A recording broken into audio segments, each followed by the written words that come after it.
곤충 가운데서는 제 몸에다가 알을 낳고는 죽는 곤충이 있습니다. 그러면 그 알에서 깨어난 새끼들이 그 제 어미의 죽은 몸을 한동안 갉아먹으면서 한동안 자라는 것입니다. 이 세상 자연하고 만물에 하나님의 창조 섭리와 질서가 담겨 있습니다. 그 기이한 일들 가운데서 또 그 일들을 통해서 우리에게 주시는 메시지가 있는 것입니다. 자연의 아름다움을 봐도 그 겉으로 드러난 그 보기 좋은 것, 그것만 눈에 들어오는 사람이 있는가 하면 그 아름다움을 만드신 그 창조주 하나님과 또 그분이 우리에게 주시는 그 메시지를 들을 수 있는 그런 사람들이 또한 있는 것입니다. 제가 처음 예수 믿고 교회 가서 성경 말씀을 배우는데 살고자 하는 자는 죽고 죽고자 하는 자는 산다 하는 말씀을 들었습니다. 예수님 하신 말씀인데, 근데 그 말씀을 듣다 보니까 어디서 많이 듣던 이야기였습니다. 이순신 장군도 그런 말을 했습니다. 필생이면 필사하고 필사이면 필생한다. 전투를 앞두고 했는 말인데, 사실은 그 이순신 장군보다 예수님이 먼저 이 말씀을 하신 거지요. 우리가 시간적으로도 봐도 이순신 장군이 성경을 보고 배웠겠는가? 그러진 않고 아마 자연의 계시 속에서, 인생 속에서 그런 원리를 배웠던 것 같습니다. 자기 몸을 죽여서 그 새끼를 살리는 이런 생물계의 계시를 통해서도 우리는 그런 깨달음, 가르침을 배울 수 있는 것입니다. 우리 부모된 우리에게 있는 본능은 자기 자녀들이 잘 되기를 바라는 것입니다. 아마 자녀가 잘못되었으면 좋겠다. 그런 부모는 정신 나가지 않고서는 그건 하나도 없는 것입니다. 많은 부모들이 자신을 희생하면서까지도 그 자녀를 잘 되도록 소원하고 있습니다. 자기 몸에 알을 낳고 자기는 죽고 그 알에서 태어난 새끼들이 자기 몸을 갉아먹도록 배려하는 그 곤충의 그 마음을 우리가 부모된 우리는 충분히 이해할 수 있는 것입니다. 한국서 연쇄살인범이 잡혔던 적이 있는데요. 알려진 것만 해도, 밝혀진 것만 해도 7 여성을 죽였습니다. 근데 잡아놓고 보니까 생긴 것은 참 잘났어요. 멀쩡하게 생겼습니다. 아주 외모가 참 선해 보였습니다. 호감이 가는 그런 인상이었습니다. 그런 사람이 좋은 차를 몰고 있으면서 태워준다 그러니까 그 선해 보이는 인상 때문에 별 의심하지 않고 그 차를 얻어 탔는데 무서운 살인마였습니다. 심지어는 다니던 교회에도 있었습니다. 결혼을 4번 해서 3 아들이 있었는데 첫째 부인과 사이에서 난 2 아들을 그때까지 결혼 4번 할 때까지 데리고 살았습니다. 남의 목숨은 파리 목숨처럼 여기던 이 살인마도 자기 아이들 걱정은 그렇게 했답니다. 넷째 부인과 그 장모가 화재 사건 불이 나서 타 죽었는데, 그리고 그 보험금을 탔습니다. 이 혼인신고를 하고 나서 일주일 전에 그 사건이 났는데 보험사에서 나중에 보니까 이 연쇄살인범이거든요. 이미 보험금은 지급했습니다마는 이건 문제가 있다. 그래서 다른 사람들도 그렇게 7명이나 죽였는데 자기 넷째 부인, 장모 충분히 보험금 타려고 일부러 불을 냈을 수 있다. 그렇게 의심을 했습니다.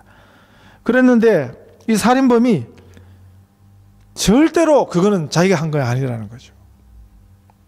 사람 7명 죽인 거는 맞지만 그 불하고는 자기는 절대 상관없다. 다들 지금 의심을 하는데 왜 그랬을까? 아마 그 아들들 때문에 얼마나 많은 가정에 가족들에게 피해를 줬습니까? 그런데 이 살인마는 자기 아들들은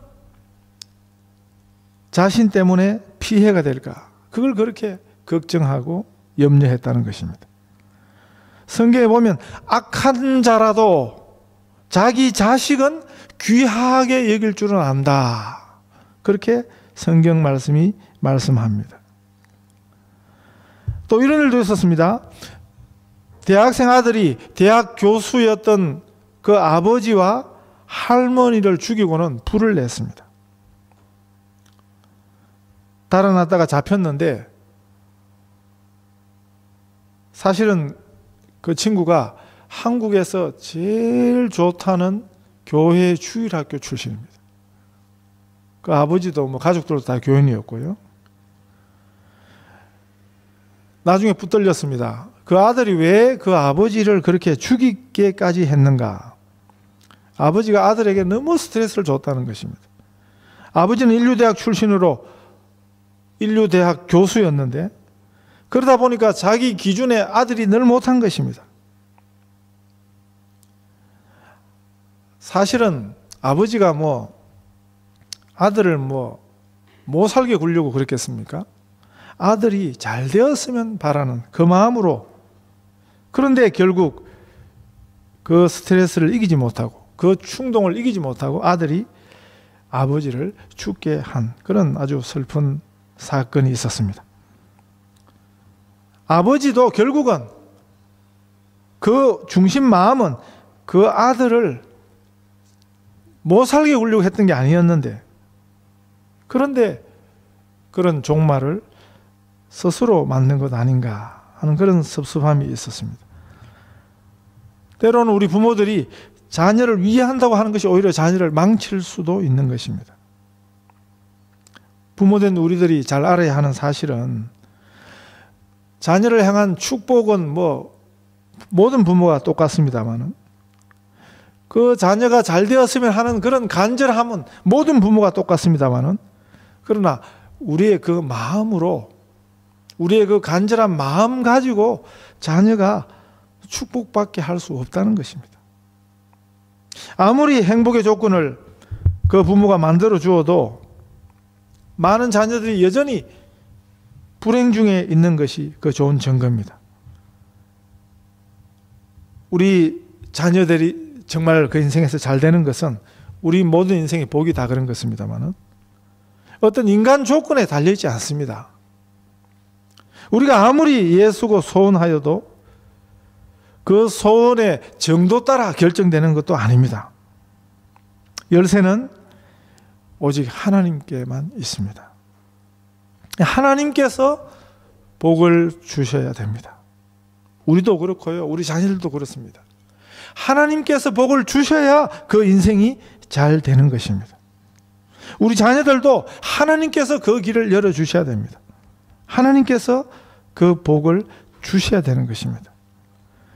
우리 부모들의 역할이라는 것은 하나님의 복을 받도록 그 자녀들이 하나님 복 받는 자녀가 되도록 준비시키는 것입니다. 그 일을 우리가 돕는 것입니다. 그리고 배후에서 우리는 기도할 뿐인 것입니다. 자, 성경이 가르치는 중요한 원리가 있습니다. 그러면 어떻게 우리 자녀들이 이 땅에서 잘 되는가 하는 거죠. 그 중에 하나 중요한 가르침이 하나님을 향한 부모의 헌신입니다. 오늘 우리 본문을 읽어보니까 참 어렵죠. 이게 뭔 소린가. 여러분, 어려운 본문을 읽을 때는 그나마 쉬운 거를 붙드십시오. 그나마 쉬운 것. 오늘 15장 여호수아서 15장 1절부터 12절을 읽었는데 이게 무슨 염해라고 염해 그 소금바다라는 뜻인데 그 사해입니다. 사해. 염해. 대해는 뭡니까? 네, 팔레스타인 사람들에게 대해 큰 바다, 그건 지중해입니다. 지중해. 사실은 오늘 본문에서 그나마 우리가 이해할 수 있는 본문 1절하고 12절입니다. 1절하고 12절. 그게 뭐냐면 유다 자손들, 유다의 자손들이 땅을 차지한 이야기입니다. 1절에 보면 그 이야기가 나오고 12절에 보면 그 이야기가 나오거든요. 자, 왜 이 이야기가 나오고 있습니까?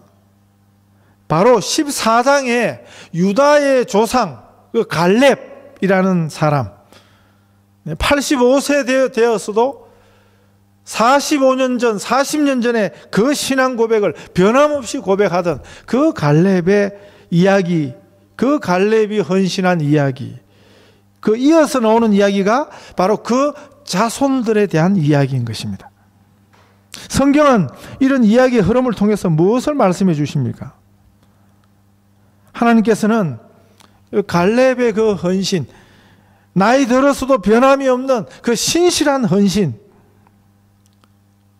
얼마나 이게 장점입니까? 우리의 약점이 뭡니까? 변한다는 것이거든요.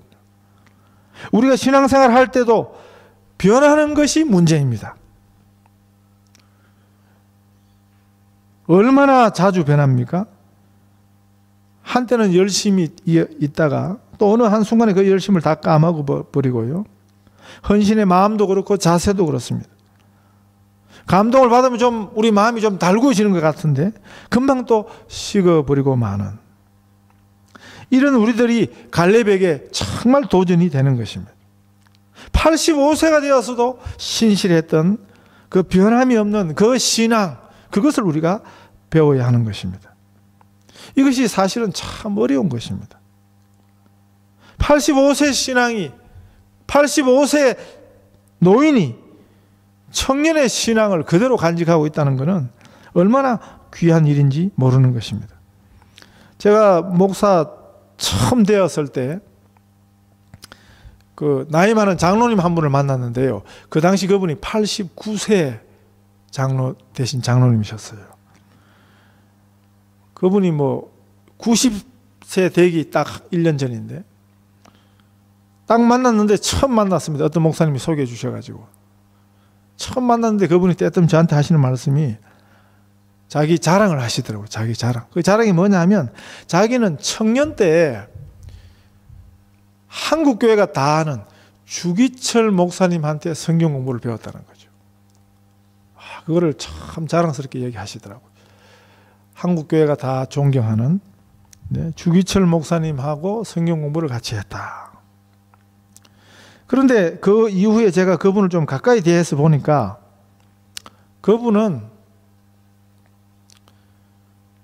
20대 청년 때 주기철 목사님하고 성경 공부한 거 그것 말고는 아무것도 내놓을 게 없어요.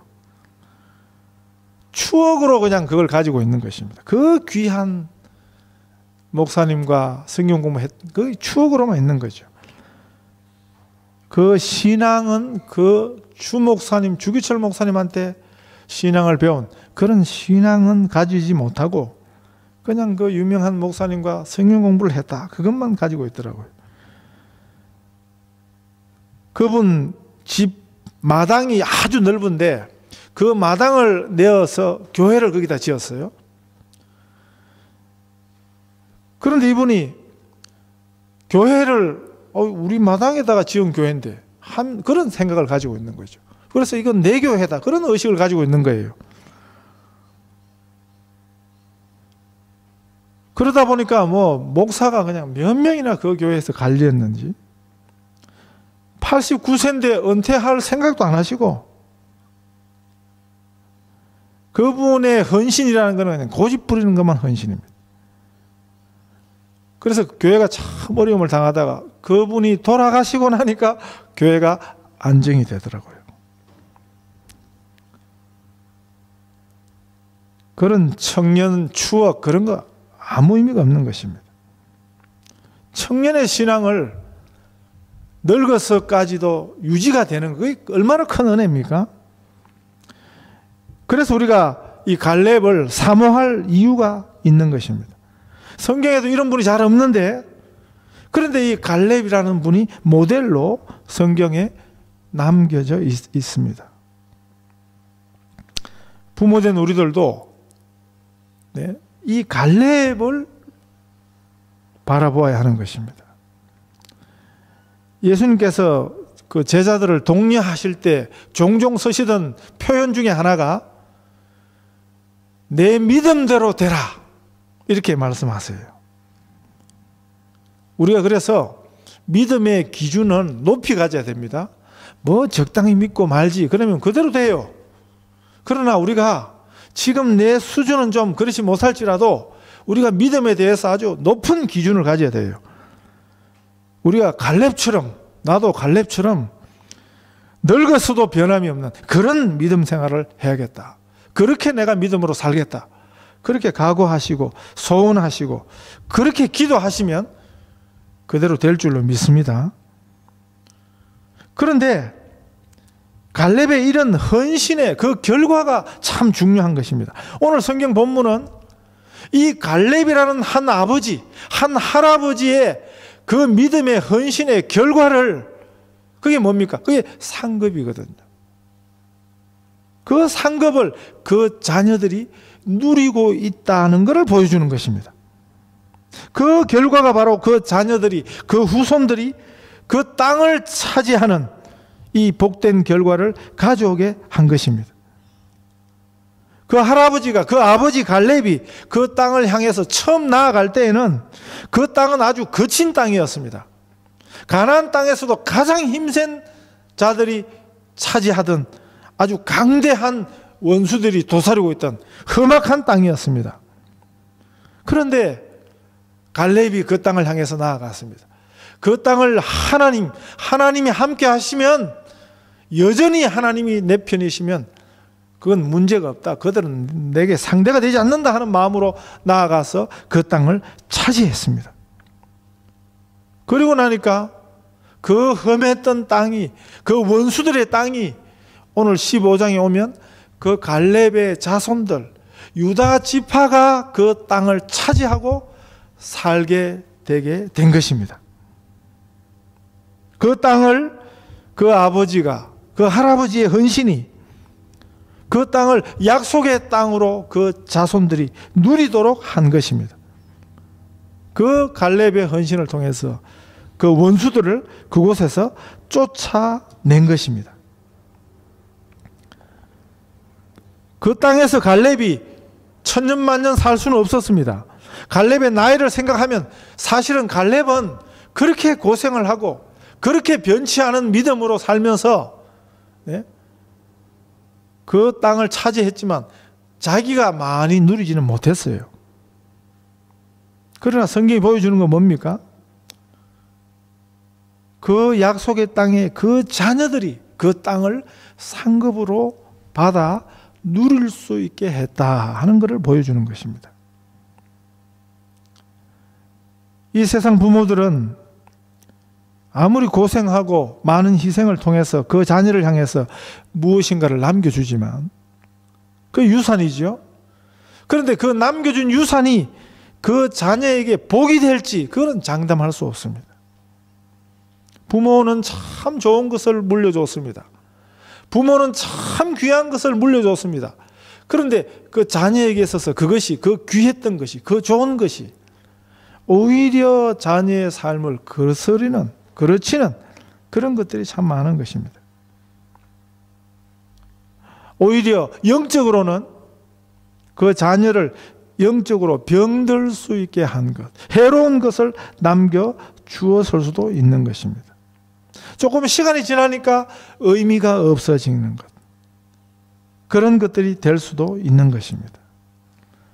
정말 우리 자녀들에게 필요한 것은 우리 부모들이 믿음으로 잘 살고 그리고 그 하나님의 축복을 우리 자녀들에게 이어서 받아가는 것입니다. 변하는 이 땅의 유업이 아니라요, 영원히 변치 않는 하나님이 주시는 그 하나님의 약속이 있는 땅, 그게 성경이 말하는 땅의 진정한 의미입니다. 팔레스타인 그 땅이 아니라요, 가나안, 실제 가나안, 그건 지금 중동, 저기 팔레스타인, 그거를 말하지 않습니다. 우리들이 이미 이러한 사실에 대해서 수많은 증거들을 가지고 있습니다. 우리가 신실한 믿음으로 살았던 부모님들, 그 부모님들의 믿음 반드시 그 자녀들에게 상급으로 돌아간다 하는 것, 수많은 증거들이 있습니다. 보통은 부모님들은 자기 당대에는 그 사실들을 못 보지요. 그래서 세상 떠나는 부모님들이 하나님의 손에 그 자녀들을 부탁하고 그렇게 떠나시는 것입니다.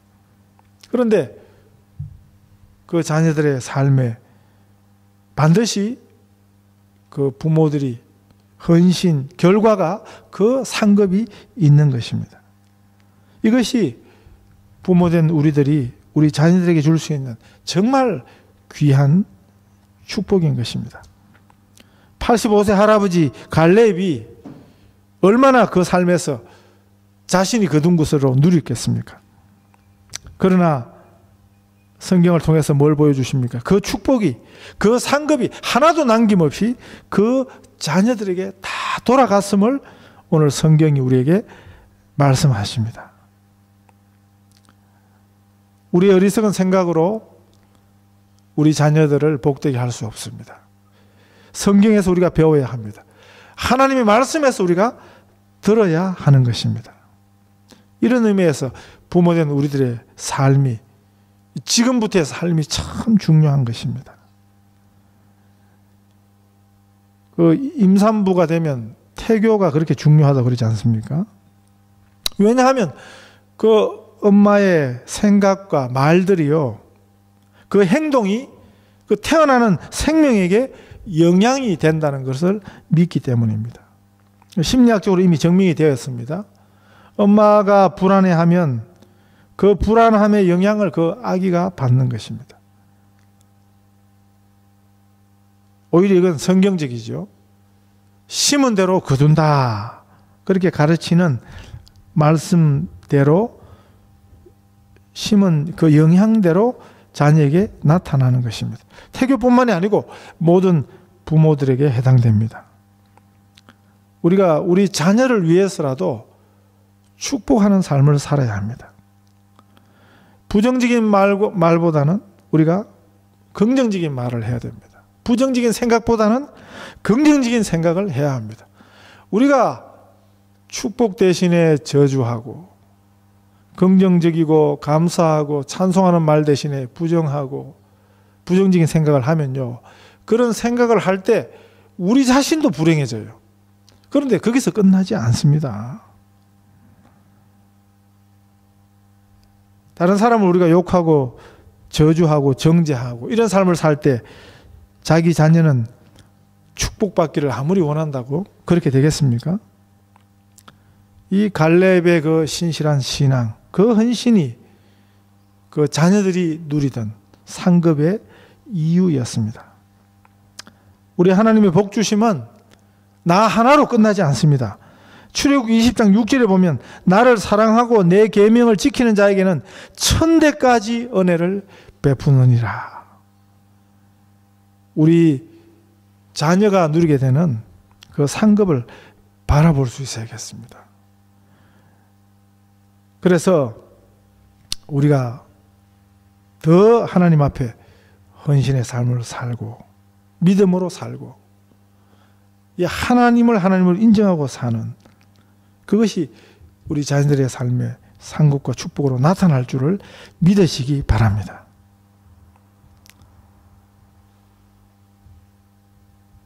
갈렙처럼 늙어도 시들지 않는 청청한 백향목 같은 그런 복된 헌신의 삶을 하나님이 부르시는 그 순간까지 우리가 씩씩하게 살아가는 그런 복된 우리 부모님들 다 되시기를 축복합니다.